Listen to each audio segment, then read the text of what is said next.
Sim, vamos arrematar a ideia da proposição, então. A, a ideia de Frege, que na verdade Frege foi quem elaborou isso de maneira mais clara, mais fecunda e virou a maneira mais clássica de pensar, né?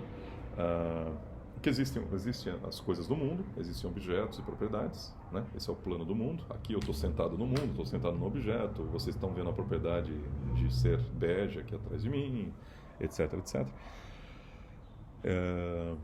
Agora, existe o plano da linguagem, que são expressões linguísticas, que não são coisas que estão no mundo, né? Pelo menos preliminarmente, né? O status ontológico da linguagem é uma coisa que a gente pode discutir depois, mas as palavras são aquilo que eu uso para falar do mundo. As sentenças declarativas, são as expressões linguísticas que eu uso para falar do mundo. Então, o que é verdadeiro ou falso não está nem ali, não é? Aquele muro azul ali que vocês estão vendo, ser verdadeiro ou falso não está ali. O muro é azul, não está ali. A propriedade de ser verdadeiro não está ali. Não é nem aquele muro, nem aquela cor azul, nem a combinação deles, que é verdadeiro. Mas também não são essas palavras que eu falei. Aquele muro é azul, acompanhado desse gesto aqui. Tá? Não são essas palavras, enquanto estrutura linguística, que são verdadeiras ou falsas. A ideia de Frege é o que é verdadeiro ou falso é a proposição, que é uma terceira categoria. A proposição, ou Frege chamava isso do sentido, né? A proposição ou sentido, o conteúdo, é o conteúdo que você entende. Quando eu digo aquela parede azul, é esse conteúdo ou essa proposição que tem a propriedade de ser verdadeira ou falsa. Agora, o que é essa proposição? Cadê a proposição? Você está vendo a proposição? Eu não estou. Ninguém está vendo a proposição porque a proposição é uma entidade abstrata. Uma entidade abstrata, uma entidade que não está no espaço nem no tempo, mas ela está, digamos assim, é um reino de conteúdo. A proposição pertence a um reino de conteúdos que nós, ao pensar ou ao comunicar, ao estar me comunicando com vocês, eu estou remetendo vocês a proposições. Tá? Então vocês estão... Isso é filosofia da linguagem, hein? Filosofia da linguagem que é belíssima, Frege é maravilhoso. São algumas ideias que ele teve que estão presentes até hoje digamos assim, na articulação da teoria do conhecimento, né? Mas isso aqui é uma reflexão muito mais geral sobre a natureza da linguagem, a natureza da verdade, tá? Então isso aqui é uma pausa do curso de filosofia de conhecimento, uma pausa para falar de filosofia da linguagem, tá? Mas é algo fundamental, algo essencial. Então a ideia de Frege é que quando eu falo, me comunico com vocês, eu produzo sequências linguísticas, essas sequências linguísticas expressam um conteúdo proposicional, são proposições que eu estou expressando, que são entidades abstratas, são conteúdos informativos, entidades abstratas. Vocês estão capturando as minhas palavras, né? Quer dizer, elas estão batendo no seu ouvido, você tem a capacidade linguística de compor esses sons, compor essas palavras e decodificar aí dentro do seu cérebro, entender o que eu estou falando, mas entender o que eu estou falando significa capturar a proposição que eu estou tentando expressar através dessas palavras, né? Então, proposições são entidades que não são linguísticas, não são sequências de símbolos, não são sentenças declarativas, elas são algo que estão num plano separado, mas são o conteúdo das sentenças declarativas, né? E são essas proposições que são verdadeiras ou falsas. Então, quando eu digo eu sou brasileiro, eu estou expressando a proposição que Marco é brasileiro. Quando o Maradona diz eu sou brasileiro, ele está expressando a proposição que o Maradona é brasileiro, que é uma proposição diferente da minha, tá? Então, a mesma sequência de palavras pode expressar proposições diferentes em diferentes contextos. Agora, o que é verdadeiro ou falso são essas proposições, não é a sequência de palavras. E, por outro lado, sequências diferentes de palavras diferentes, mesmo em línguas diferentes, podem expressar uma mesma proposição. Tá? Por exemplo, eu estou gravando esse vídeo, eu vou dizer o seguinte: eu estou no terraço do meu edifício hoje. A proposição que eu expressei é que Marco está no terraço do seu edifício na terça-feira, dia 24 de março. Quando você estiver escutando esse vídeo, você vai entender a proposição que provavelmente você vai reproduzir, você vai expressar essa proposição usando outra sequência de palavras. você vai usar a sequência de palavras. Ele, apontando para a tela, estava na sequência, né, estava na terraço do edifício dele, tá? Ontem. Você vai usar outra palavra. Você vai usar a palavra ontem, outra sequência linguística para capturar a mesma proposição. Por quê? Porque para você, assim como para mim agora, o que é relevante, o que é verdadeiro ou falso, não são exatamente as palavras que eu estou falando, mas sim a proposição que está sendo expressada. É isso, aqui em cima, ó, é isso que é verdadeiro ou falso. Tá? Agora, imagina uma pessoa na Alemanha usando uma outra sequência de palavras. Né? Eu digo aqui, eu sou brasileiro, eu expressei a proposição que Marco é brasileiro. Uma pessoa na Alemanha pode expressar exatamente a mesma proposição com uma sequência completamente diferente de palavras em outra língua. Ele pode dizer Marco is brasiliana. Né? Lá ele expressou exatamente a mesma proposição com outra sequência de palavras. Né? Então, isso tudo é um sintoma, tudo isso aí é um sintoma, tudo isso é uma indicação que o que eu disse aqui é verdadeiro, o que ele disse lá na Alemanha é verdadeiro, com outra sequência de palavras completamente diferentes. Né? Então, isso tudo é um sintoma de o que é verdadeiro ou falso, portanto, vinculando lá com a questão do conhecimento. O que é conhecido ou não são nem coisas, não é o uísque que eu conheço, não é o quadro que eu conheço, não são quaisquer palavras, não são sequências sentenciais de palavras, mas são proposições. Tá?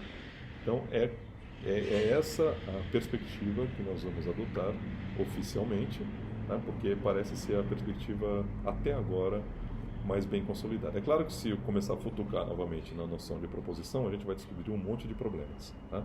Mas esse é o jargão da maioria dos epistemólogos, da maioria das pessoas que estudam teoria do conhecimento, falar do conhecimento ou não de proposições. Quando a gente falar de uma proposição, você tem que ter em mente, agora que nós estamos usando a palavra proposição no jargão filosófico, e no jargão filosófico ela significa uma coisa bastante especial. Ela significa, né, um conteúdo informativo que pode ser verdadeiro ou falso. Tá? Um conteúdo informativo. Esse conteúdo informativo ele pode ser expressado, né, por uma sentença declarativa. Uma sentença declarativa expressa esse conteúdo informativo, mas é o conteúdo informativo, então, que são coisas, essa proposição, né, esse nome é especial, hein? Não vai usar esse nome em vão de agora em diante, é pecado, tá? Porque na escola muitas vezes as professoras usam a palavra proposição como sinônimo de sentenças. Né? Muitos professores ou professoras de português às vezes falam, não, aqui tem uma proposição. Ou então muitas vezes a gente usa a palavra proposição como no mesmo sentido de proposta. Né? Eu vou fazer uma proposta, vou te propor alguma coisa. Nenhum desses sentidos vai ser o nosso sentido de proposição. Porque o termo proposição, como nós vamos estar usando, tá? É um termo que vem de Frege, que por sua vez está usando de outros filósofos lá do século XIX, mas não interessa agora a história desse termo. Né? Mas o termo proposição, então, diz respeito ao conteúdo expresso por uma sentença num determinado contexto. Tá? Este conteúdo é algo abstrato, é esse conteúdo que é verdadeiro ou falso. Eu dei exemplo aqui de uma sentença que expressa um conteúdo aqui nesse contexto em que eu estou, quando você estiver assistindo, vai expressar outra proposição. Mas tem sentenças que não são sensíveis ao contexto. Né?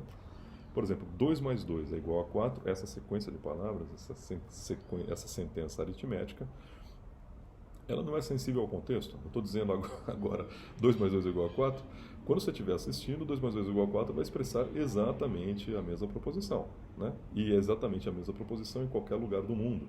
Tá? Então, essa é uma expressão que não é sensível ao contexto. Essa expressão linguística ela expressa a mesma proposição em todo e qualquer lugar do mundo. Tá? Tipicamente, as sentenças da matemática elas não são sensíveis ao contexto, né? No sentido de que ditas ou formuladas em qualquer lugar, em qualquer contexto, etc., elas expressam sempre a mesma proposição. Outras expressões não. Outras expressões são sensíveis ao contexto. Tá? Dependendo de onde você formule, quando, como, ela expressa uma proposição diferente. Tá? Então, hoje é terça-feira expressa uma proposição verdadeira no dia em que eu estou falando, mas nos outros 6 dias da semana ela vai expressar uma proposição falsa, né? Porque o hoje vai se referir a dias diferentes em cada dia da semana, né? Sentenças que têm aqui um detalhe curioso da filosofia da linguagem é que sentenças que têm essa propriedade de expressar proposições diferentes em diferentes contextos são normalmente sentenças que contêm uma palavra que é o que os filósofos chamam de um termo indexical, né? Um termo indexical, como eu, aqui, hoje, agora, ali, ontem, amanhã, são todas expressões que mudam se você colocar numa frase, numa sentença, essa sentença vai expressar proposições diferentes de acordo com diferentes ocasiões em que essa sentença é produzida, né? Proferida. Porque essas palavras, elas pegam elementos temporais ou elementos locacionais do contexto onde elas são proferidas, né? E mudou o contexto, vai mudar o elemento que está sendo capturado, né? Então, eu, aqui, agora, ontem, você, ele, né? São todas expressões que são indexicais. Elas capturam elementos diferentes dos diferentes contextos, né? Diferentemente das expressões da matemática. 2 significa sempre a mesma coisa, 2 mais 2 significa sempre a mesma coisa, ou Napoleão Bonaparte é um nome. Nomes próprios não são indexicais, porque um nome próprio significa sempre o mesmo indivíduo, né? Então, Napoleão Bonaparte perdeu a Batalha de Waterloo, isso significa a mesma coisa, supondo que não há vários Napoleões Bonapartes e várias batalhas de Waterloo, né? Mas significa a mesma coisa em todos os contextos. É uma expressão que não tem um elemento indexical aí, né? Então, essa lição desse vídeo, a gente vai parar por aqui, essa parte preliminar, então, concepção tripartite do conhecimento indica que, de alguma forma, o conhecimento tem a ver com coisas que são verdadeiras ou falsas, né? Coisas que podem ser verdadeiras. Mas que coisas podem ser verdadeiras? Não é qualquer coisa, não é qualquer objeto. Não faz sentido você dizer, então, que conhece esse copo de café. Não faz sentido, porque esse copo de café é um objeto material, não é nem verdadeiro nem falso. Então, nós movemos, então, para o nível linguístico. O que é verdadeiro ou falso? Então, aquilo que pode ser conhecido são sentenças declarativas. É um pouquinho melhor que nós estamos um pouquinho mais próximos da verdade, mas não suficientemente. Por quê? Porque sentenças declarativas, elas podem, dependendo da sentença, elas podem ser ora verdadeira, ora falsa, de acordo com a ocasião em que elas são pronunciadas. Isso é um sintoma de que verdade ou falsidade não é uma propriedade da sentença declarativa, mas sim de uma outra coisa. Que outra coisa é essa? Uma teoria é a teoria de Frege, que é a mais aceita, difundida, né? Que essa outra coisa é a proposição. Frege tem vários nomes curiosos para essa proposição, ele chama isso de sentido, né? O Sinn em alemão, Sinn, né? O sentido de uma sentença declarativa é aquilo que é verdadeiro ou falso. Sentido de uma sentença declarativa é o que nós empacotamos e chamamos de uma proposição. Então, de agora em diante, nós vamos falar do conhecimento de proposições. Eu só posso conhecer proposições, tá certo? E só posso falar de conhecimento, uma das condições para falar de conhecimento é que essa proposição seja verdadeira. Porque tem uma infinidade de proposições falsas, né? Eu sei que 2 mais 2 é igual a 7, estou falando de uma proposição falsa, não há conhecimento aí, tá? Não há conhecimento porque a proposição é falsa. Diferentemente de eu sei que 2 mais 2 é igual a 4. Estou falando de conhecimento de uma proposição verdadeira, tá? Então, conhecimento, os itens do conhecimento são proposições, tá? Eu tenho que crer numa proposição, a proposição tem que ser verdadeira, a proposição, não é a sentença não. A proposição tem que ser verdadeira e eu tenho que ter uma justificativa daquela proposição. Essa é a forma mais, digamos assim, nossa forma preliminar e até agora mais bem elaborada da concepção tripartite do conhecimento. Nós vamos ver ao longo desse curso que essa formulação ainda tem vários problemas, tá? Problemas é o que não vai faltar. Até o próximo, então.